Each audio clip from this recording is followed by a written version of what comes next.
नमस्कार, आप देख रहे हैं पॉलिटिकल पंचायत। मैं हूं आपके साथ श्वेता चौहान। सुप्रीम कोर्ट ने यौन अपराधों से जुड़े मामलों में अदालतों द्वारा की जाने वाली टिप्पणियों और फैसले लिखने के तरीके पर कड़ा रुख अपनाया है, जिसे ऐतिहासिक माना जा सकता है।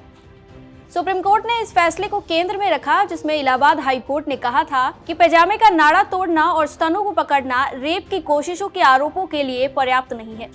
कोर्ट के इसी बयान को लेकर सीजेआई सूर्यकांत ने बेहद सख्त टिप्पणी की है। सुप्रीम कोर्ट ने साफ शब्दों में कहा है कि अदालतों को, खासकर हाई कोर्ट्स को, फैसले लिखते समय और सुनवाई करते समय ऐसे दुर्भाग्यपूर्ण टिप्पणियों से हर हाल में बचना चाहिए। इसी के साथ शीर्ष अदालत ने न केवल उस फैसले को खारिज किया, बल्कि यह भी संकेत दिया कि वह अब देश भर की अदालतों के लिए बड़े लेवल पर दिशा निर्देश जारी करेगा, ताकि भविष्य में किसी भी पीड़िता की गरिमा को कोर्ट के आदेशों से ठेस न पहुंचे।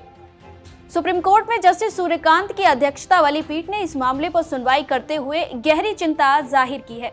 कोर्ट ने माना कि जिस तरह से इलाहाबाद हाई कोर्ट ने आरोपी की हरकतों को तकनीकी आधार पर कम गंभीर बताया, वह न्यायिक औचित्य के खिलाफ है। इस सुनवाई के दौरान पीठ ने कहा कि हम व्यापक दिशा निर्देश जारी करेंगे, ताकि यह सुनिश्चित किया जा सके कि न्याय प्रक्रिया में कुछ हद तक संवेदनशीलता बनी रहे।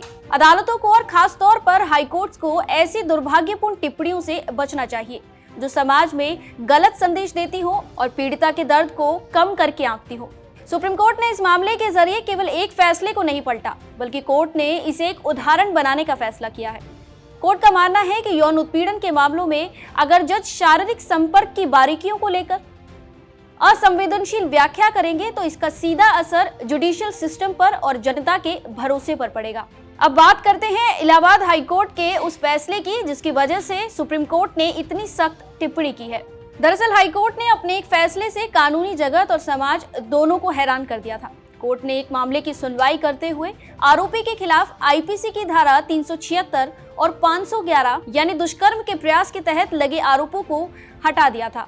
इस पर हाईकोर्ट का तर्क था कि हालांकि आरोपी ने पीड़िता के स्तनों को पकड़ा और उसके पैजामे का नाड़ा भी तोड़ा, लेकिन उसने शारीरिक संबंध बनाने की कोई कोशिश नहीं की और इसी आधार पर हाईकोर्ट ने इसे रेप की कोशिश न मानते हुए केवल छेड़छाड़ या महिला की गरिमा भंग करने का मामला माना था।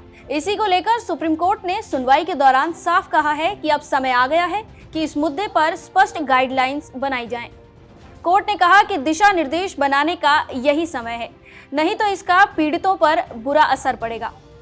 सीजेआई की बेंच आगे कहती है कि अक्सर देखा गया है कि निचली अदालतें और कई बार हाई कोर्ट्स भी यौन अपराधों के फैसलों में ऐसी भाषा का प्रयोग करते हैं जो पुरुष प्रधान सोच को दर्शाती है या जो तकनीकी रूप से इतनी रूखी होती है कि उसमें मानवीय संवेदना खो जाती है। सुप्रीम कोर्ट का उद्देश्य अब एक ऐसा फ्रेमवर्क तैयार करना है जो जजों को बताए कि संवेदनशील मामलों में फैसले लिखते समय किन शब्दों का चयन करना है और किन तर्कों से बचना है। आज की जानकारी में बस इतना ही। आप देख रहे थे पॉलिटिकल पंचायत।